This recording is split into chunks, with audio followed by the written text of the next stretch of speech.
2024 has been a phenomenal year for the Pokemon trading card game, and as we wind down the year, it's a great time to reflect back on all of the great cards that we've gotten over the year. Today, I want to count down the top 10 Pokemon cards that you might want to consider picking up right now before they explode. Now let's get to it.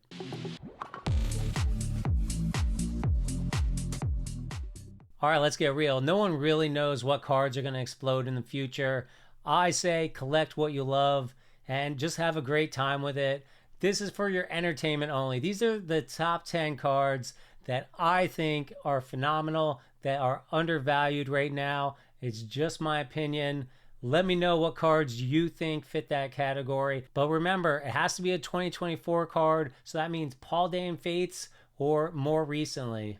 All right, counting down. Number 10 on my list is going to be Hisuian Growlithe, the illustration rare from Twilight Masquerade. It's just an absolutely beautiful card. It's going for about $8.50 right now. It only comes up about once in every 300 packs, so it's not super easy to get, but it's a fantastic price point right now at $8.50. It's an absolute steal. Super cute card, and it pairs up with that Persian, which is doing really well as far as trainers go. Now, number 9, I cheated. There's 2 cards at number 9 because it's a pair and you got to get them together. That's the Deerling illustration rare and the Sawsbuck illustration rare from Temporal Forces. Again, about 1 in 300 for each of those. The Deerling is only going for about $12.50 and the Sawsbuck is going for $18.87. Why? I don't know. They come up about the same, but they're super cute and you got to get them together. Absolutely beautiful artwork on that pair there. And number 8, we're going to Shrouded Fable, and that's the Houndoom. Super awesome looking card. Fantastic Pokemon. Houndoom has some fantastic cards going way back. Definitely look into all of Houndoom's cards. They're just phenomenal. Super cool looking Pokemon, and definitely belongs on the list here. And another illustration rare that only comes up about 1 in 335 cards rough or packs, and is going for $23.32. I think that there's definitely room for it to keep going up in the near future. Next card at number 7 is a little bit controversial, but it's the Galvantula Special Illustration Rare from Stellar Crown. I think it's just a super cool looking card. It's very reminiscent of all of the Special Illustration Rares that we're going to see in Terrestrial Festival, or that we're seeing in Terrestrial Festival and is going to be in Prismatic Evolutions. And it's currently going for $23.50. It only comes up once every 540 packs. It is not an easy Special Illustration rare to chase down. There's only about 450 PSA 10s, and I just think it's a super cool looking artwork. If you love spiders, Galvantula is a super cool Pokemon as well. And, I just think it belongs on the list, so I got it here at number 7. Moving on, we have Persian. Super awesome card. The sidekick of Giovanni. This is from Shrouded Fable. 1 in every 335 packs. It's currently going for $27.29. With the way illustration rares have been going, it's absolutely possible that this card could blow up, and it probably will. It's hard to get a super clean copy of anything these days, but definitely the Persians that I've seen are not looking super prime. So it's a fantastic card to grab and add to your collection personally. Keeping with the illustration rares at number 5, we got the Gastly from Temporal Forces. It's going for about $33. With the way illustration rares are going, there's definitely room for it to go up as well. It's a little bit easier than the Persian at 1 in 285 packs, but still difficult. All these illustration rares, 1 in 300 packs means it's going to come up every about 9 booster boxes. That's a lot of booster boxes to sink into if you want to get Gastly in your set. So $33, unfortunately, it's high for the way old stuff used to be, for the way Pokemon used to be. Last year, the year before, but illustration rares have just been blowing up these days, and with super awesome fan favorites like Gastly, there's a lot of room for it to go. And number 4, we got the Latios illustration rare from Surging Sparks. Latios is just such a beloved Pokemon. It's currently going for $35. Surging Sparks is pretty hard to lock down at reasonable prices. Are we going to get a reprint? I don't know. But if you look at the other stuff, the Gastly at 35, the Persian at about 30, Houndoom at 25, there's a pattern here with these illustration rares, and I would say Latios is possibly more popular than all of them, probably more popular than all of them. Same pull rate, about 1 in 300.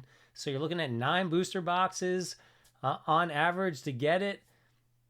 $35 is where it's at. Definitely a must-have for me in my collection. Morty's Conviction is next on the list. It's a special illustration rare from Temporal Forces. It only comes up once in 855 packs. It's going for only $35, and it's got a huge Gengar on it. One of the most beloved Pokemon out there. Why is it going for less than Persian and Carmine? It makes no sense to me. Same pull rates.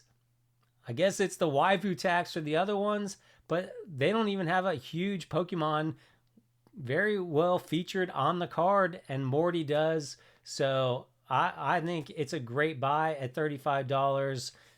There's about 1,100 in PSA 10, so it's not like a crazy amount that's out there. And that's why I got it in here, and it's at number 3 on the spot. Next up, I cheated a little bit again, like the Sawsbuck and Deerling. I got 2 cards at number 2. That was the only way I could get it down to a top 10 list. And they are the Squirtle and the Bulbasaur from Stellar Crown. They're both going for about $45 to $50 sometimes. You got to try to get a deal. Now, these actually have a really good pull rate at 1 in 167. That means one should come up, both of them. If you open a whole case, you should get one of each of them on average normally. However, Squirtle and Bulbasaur, Gen 1, super loved Pokemon. You got to pay the tax for that, $45. It's a lot cheaper to pay $45 than rip through cases, and who knows, you might not even get it. Personally, I've only pulled the Squirtle. I just recently bought myself the Bulbasaur because I need to have them both in my collection. And, you know, I don't want another Magikarp $200 illustration rare before it's too late. And they definitely have the potential to get there. And number 1 on my list, 2024 cards that I think are underrated, underappreciated, absolutely phenomenal artworks. And it's the Gardevoir EX from the special illustration rare from Paldean Fates, currently going for about $63. Comes up 1 in every 465 packs. The Mew and the Zard from that set are already going crazy. The Mew was $100 forever, and now it's a $200 card. Is Gardevoir going to be next? I know she's not as big as Mew and Zard, but the artwork is just absolutely phenomenal. I would argue it's better than the other two artwork wise, not better popular Pokemon wise, but it's still sitting at $60. So it's a lot more reasonable to grab that than to get the $200 Mew. And so I just think it's undervalued right now and a fantastic card. There are a couple honorable mentions, but they didn't make my top 10 list, and that is the Penny Special Illustration Rare from Paldean Fates. It's only going for about $10, and there's a huge Umbreon on it. Umbreon kind of disappears in the bottom. It's kind of dark, so I don't know. People aren't loving it right now. I'm not really sure. I think it will go up in the future. I'm not sure it will go up drastically. There's less than 900 of them in PSA 10s, and again, it's only $10, so super cool card. Do you know how many packs I ripped to get one special illustration rare, and it was Penny? Absolutely crazy that it's a $10 card. But if people don't want it, they don't want it. And the other one is the Clive special illustration rare from the same set. I just think it's a fantastic card. Lots of the trainers that were the bad guys, and lots of Pokemon featured on that card, and I love that artist's art style, and they've made quite a few cards now, and it's just phenomenal artist and style, and I love that card. And you know, Sylveon's on it up there with Penny, so that's super cool as well. So that's my top 10 list reflecting back on 2024. I would love to know what cards you think are undervalued and underappreciated right now so that I can add them to my collection before it's too late. I hope you guys are having a great week, and I'll catch you in the next video.